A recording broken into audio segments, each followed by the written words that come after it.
اللهم إن كان رزقي في السماء فأنزله، وإن كان في الأرض فأخرجه، وإن كان بعيدا فقربه، وإن كان قريبا فيسره، وإن كان قليلا فكثره، وإن كان كثيرا فبارك لي.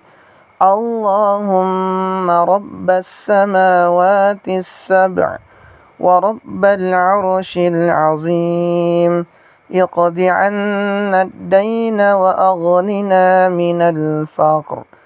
اللهم أكفني بحلالك عن حرامك، وأغنني بفضلك عمن سواك.